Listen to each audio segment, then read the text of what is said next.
잘했다고 생각해. 불법적으로 하는 건 좌든 우든 가리지 말고 법 집행을 해야 된다고 생각해요. 이게 왜 불법이에요? 시민의 땅이고 우리가 뭐 저 세월호처럼 저렇게 건물을 지은 것도 아니고. 저 사람들과 같은 공감대를 가지고 있는 사람이 과연 대한민국에 얼마나 되겠습니까?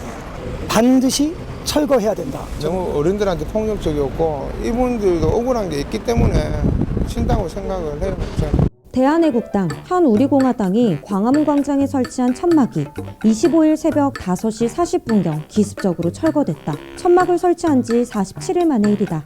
서울시는 규정에 따라 행정 대집행을 했으므로 문제가 없다는 입장이다.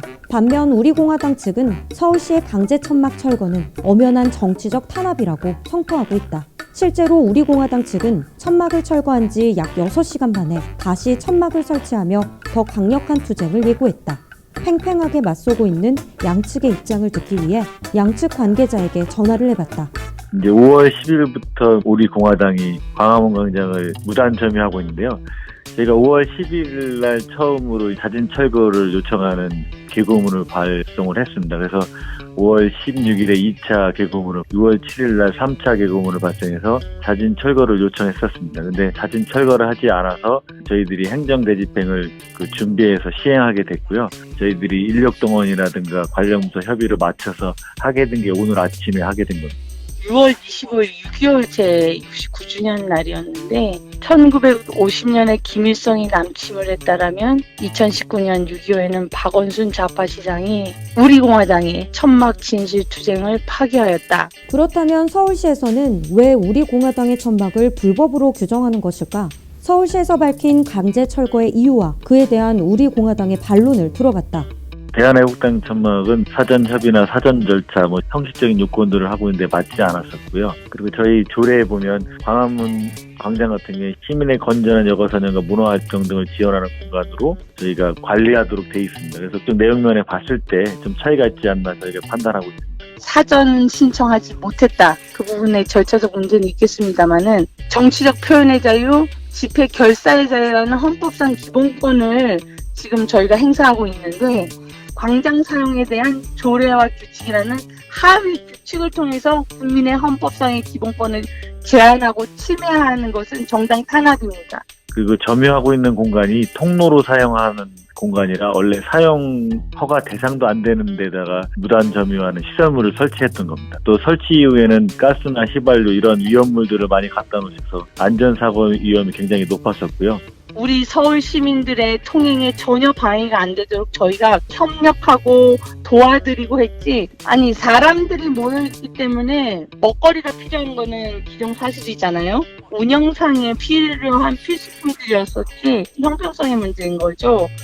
세월호 5년 동안 서울시의 철저한 비호 아래 그렇게 유지된 것을 우리공화당의 천막 가지고서는 이 구실 저 구실 내세우면서 철저한 박원순의 정치 탄압입니다. 이것은.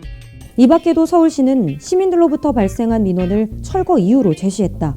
시민들, 외국인들한테 한 달 반 동안 200건이 넘는 민원을 접수하게 됐습니다. 여러 가지 사례가 있는데요. 지하철을 이용하는 시민이 지나가는 태극기를 흔들며 욕설하고 지나가지 못하게 했다. 미국 관광객들이 성조기를 채워달라고 하자 미국 관광객들에게 큰 소리를 치고 소란을 피웠다. 민원을 넣은 사람들의 정체를 알지도 못하고 통계 수치를 악용한 허위사실 보도라고 저희는 규정하고 있습니다.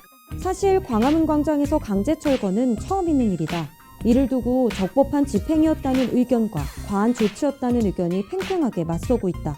이번에 행정대집행하면서 그래서 이제 안전하게 피신하도록 하고 철거하는 데 중점을 뒀는데 우리 공화당 측에 있는 분들이 물통이라든가 강목이라든가 이런 것들도 많이 던지시고 그러다 보니까 서로 또 몸싸움이 있어서 피해자들이 발생하게 됐는데요. 그 부분에 대해서는 저희도 체증을 했기 때문에 법적 책임을 강하게 물으려고 준비를 하고 있습니다. 38명 당원 병원으로 이송됐습니다. 우리 공화당의 60대, 70대 어머님, 아버님들의 몸집의 3배, 4배 되는 우락부락한 깡패 용역 업체 남성들이 잔뜩 와가지고 기물 파괴하면서 누워있는 어머님들 밟아가면서까지 폭력 행사한 것이 그들입니다. 서울시의 강제 철거 후 우리공화당은 다시 기습적으로 천막 3개 동을 설치한 상태다. 이후 양측의 대응에 관심이 쏠리고 있는데 이렇게 무단점유에 대해서는 또 엄정하게 대응해 나간다는 게 저희 원칙이고요.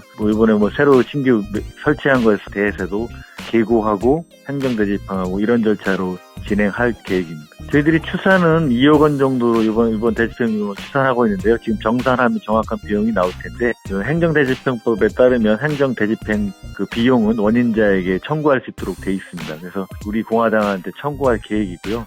그에 따른 법적 조치도 같이 강구해 나갈 계획입니다. 조원진 공동대표님께서 말씀하셨듯이 4개 지금 현재 설치된 것을 철거한다라면 8개가 또다시 세워질 것입니다. 법적으로 박원순 고발 준비 중에서 들어가게 되고요. 폭력행위를 행사한 용역 업체에 대해서도 법적 조치 들어갑니다. 향간에는 우리 공화당의 천막을 세월호 천막과 비교해 형평성을 제기하는 시각도 있다. 이에 대한 우리 공화당의 입장도 들어봤다. 저희는 시초부터 조원진 공동대표님께서 2017년 3월 10일에 대한 진상조사 책임자 처벌 거기에 대한 진실 규명을 하는 것이 저희의 목적이지 세월호는 해주면서 우리는 왜 안 해주느냐 천막을 치기 위한 천막 그것이 전혀 아닙니다. 정당 활동을 방해하고 권리 행사를 방해한 직권 남용죄 대가를 치르게 될 것입니다.